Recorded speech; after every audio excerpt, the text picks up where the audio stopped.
You want proof the Denver Broncos are about to take the AFC West? Forget the hype, forget the bias, let's talk facts. For years, reporters have watched this team from the inside. Every practice, every press conference, every detail. And now that insight points to one conclusion. The Denver Broncos are built to shock the NFL. This season isn't just about competing, it's about domination. The defense is loaded with speed, power, and swagger. The offense? A unit ready to break into the league's top tier, fueled by a new energy and confidence we haven't seen in years. So here's the question, can this Broncos team rise above the Chiefs, the Chargers, and the Raiders? Can they finally reclaim their spot as kings of the AFC West? That's what we're breaking down today, the vision for this defense, the rise of this offense, and the undeniable reasons why the Broncos might just storm the division and rewrite the story of the NFL season. The excitement around this Denver Broncos team feels different. In fact, it feels like the highest it's been in years. When you compare this roster to past seasons, there's a new level of energy and belief inside the building. This isn't just about having talent on paper. This is about a team that finally looks ready to live up to the expectations of Broncos country. Every position group is stacked with players who bring intensity and hunger. The defense has the firepower to smother opponents, while the offense carries the potential to ignite as one of the most explosive units in the league. If you followed this franchise through the ups and downs, you know how long fans have waited for a team that feels this prepared, this united, and this capable of making noise. The excitement isn't fake, it's real, it's growing, and it's setting the stage for a season that could remind everyone why Denver once stood at the very top of the NFL. The excitement around this Denver Broncos team is real, undeniable. But with that excitement comes the tension every fan knows too well. Hope can be powerful, but it can also be dangerous. Broncos country has been waiting for years to believe again, and now the question is simple. Can this team finally deliver? There's no doubt the roster is filled with special pieces. The defense stands out as the heart of this squad. Up front, the defensive line is built to punish opposing quarterbacks. The edge rushers bring relentless pressure, and in the secondary, the corners and safeties form one of the most complete units in the league. This defense isn't just solid, it's nasty, it's relentless, and it's the kind of group that can win games on its own. At linebacker, there's talent and promise, but it comes with questions. Can they stay healthy? Can they maintain consistency when it matters most? That uncertainty is what makes Sundays so compelling. The truth is this, the Broncos are loaded with strengths, but every great team is defined not by what looks good on paper, but by how they answer their biggest questions on the field. And this year, Denver has the chance to prove that the hype is justified. Nick Bonito has taken his game to another level this offseason. His speed and preparation have transformed him into a true weapon off the edge. Alongside him, Zach Allen remains as motivated as ever, proving that even after a payday, his fire hasn't faded. Add depth behind them, and this Broncos pass rush looks dangerous. On offense, the running back room is one of the most versatile groups Denver has had in years. 4 backs, each with unique skill sets, perfectly fit Sean Payton's vision. With a shift toward more outside zone blocking, this unit is built to attack defenses in ways that keep them guessing. But make no mistake, the foundation of this team is still the defense. With Pro Bowl talent across the board and new additions like Dre Greenlaw and Talanoa Hufanga, Denver has built a unit designed to dominate. The core remains intact, and the potential is sky high. Tight end, however, remains a question. Evan Engram brings dynamic playmaking ability, but behind him the depth is unproven. Adam Troutman is a reliable blocker and can contribute in the passing game, but if Engram were to miss time, Denver would lack another true pass-catching threat at the position. The Broncos have filled many of last season's weaknesses, but this one spot could still determine just how far the offense can climb. Evan Engram's value to this offense cannot be overstated. He's the kind of tight end who can change games, and the truth is simple. The drop-off behind him is massive. If Engram stays healthy, Denver has a dangerous weapon in the middle of the field. If not, the Broncos will be forced to lean heavily on blocking specialists like Adam Troutman, who simply can't replicate Engram's production in the passing game. That's why his health is one of the biggest X factors for this offense. Now let's look at some scenarios. which is more likely this season? Evan Engram recording 100 receptions like he has in the past, or rookie running back R.J. Harvey breaking out for 1,000 rushing yards? The safer bet is Engram. Sean Payton is committed to a committee approach in the backfield, with Harvey set to split touches alongside veterans like J.K. Dobbins. That rotation limits Harvey's chances of hitting 1,000 yards in year one. Engram, on the other hand, is poised to be a centerpiece in the passing attack, giving him the opportunity to put up big numbers if he stays on the field. Jaleel McLaughlin and Tyler Beatty will also have roles in this backfield. The question is, how do you get all of these runners involved without disrupting the flow of the offense? We've seen flashes of it before, like that Thursday night game against the Chargers when multiple backs got touches early, but the challenge is consistency. Can Sean Payton stick with that approach for an entire game, week after week? That's going to be critical to the success of this committee. And when it comes to expectations, the safer bet is still Evan Engram hauling in close to 100 catches, rather than R.J. Harvey reaching 1,000 rushing yards. Payton has always leaned on a rotation at running back. Even Alvin Kamara never hit 1,000 rushing yards in a season under him. What Harvey can achieve, though, is 1,000 total yards from scrimmage if he becomes a true dual threat option. But here's another key storyline: coaching stability, which is more likely 1 year from now, Davis Webb still on staff or Vance Joseph returning as defensive coordinator. Both have questions to answer, but those decisions will hinge on how this season plays out. If Denver's defense lives up to its billing, Joseph's future could be secure.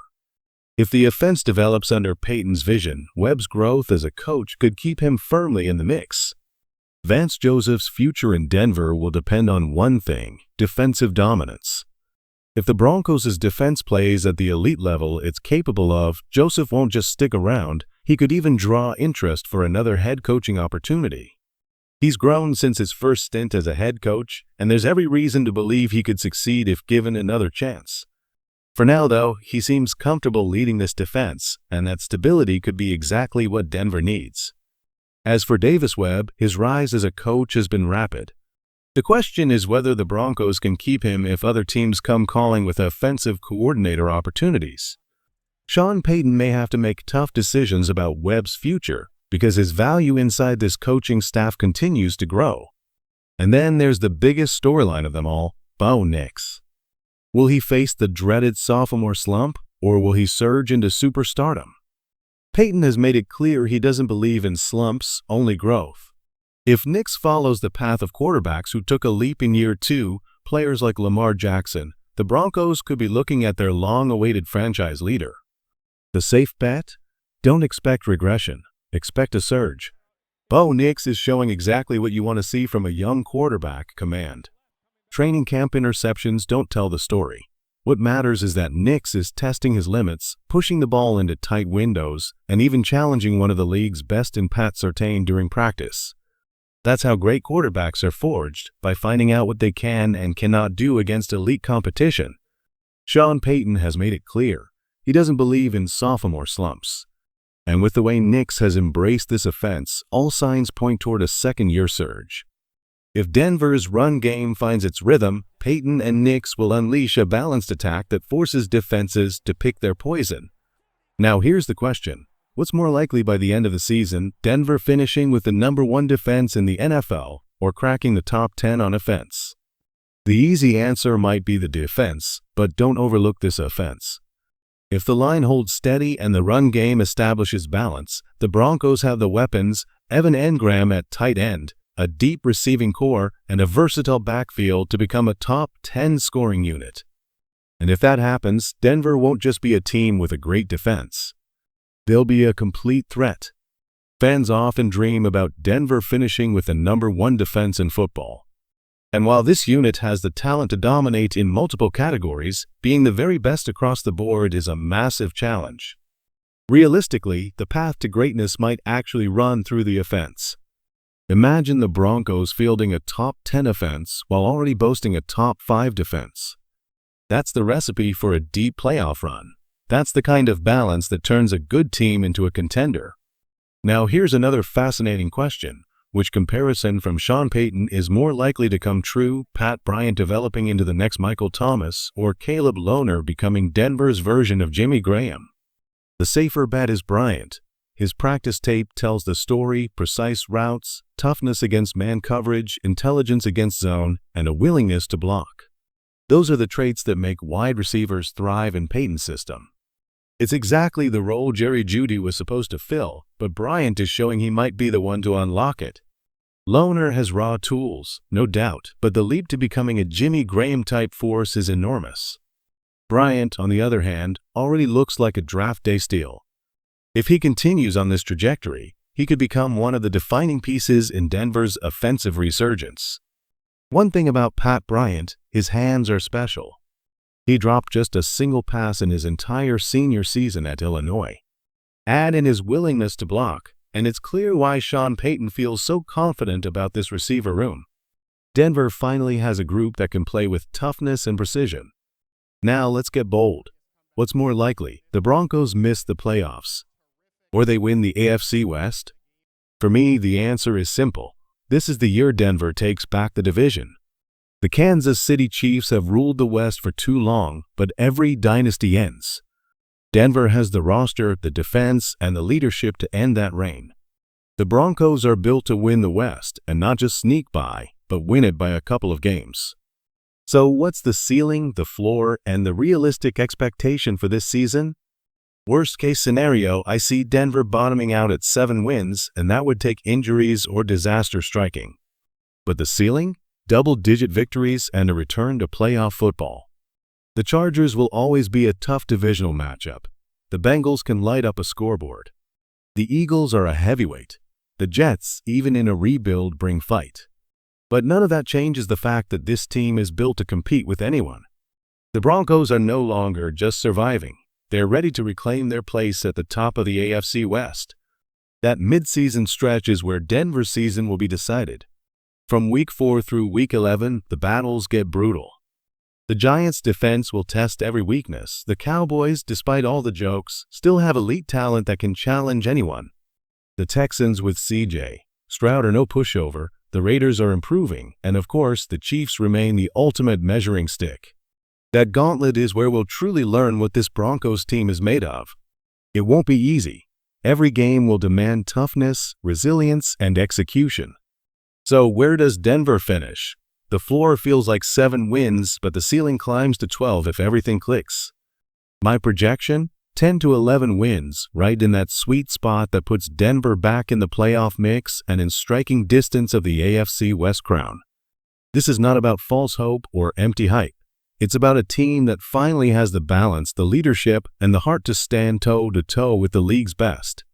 The schedule is tough, but so are the Denver Broncos. And when the dust settles, the NFL will know this team is back. Football is more than just wins and losses. It's the grind, the heartbreak, and the relentless pursuit of greatness. Every player fighting for a roster spot, every coach drawing up a plan, every fan living and dying with each play, it all builds into something bigger. For the Denver Broncos, this season isn't just another chapter. It's redemption. It's the chance to prove that the long years of frustration are over, that this team is ready to rise again. The AFC West is there for the taking. The road won't be easy, but when has Denver ever backed down from a fight? This city, this fan base, this team, they're built for moments like this. So buckle up, Broncos country, because when the dust settles, the league will remember one thing: the Denver Broncos are back.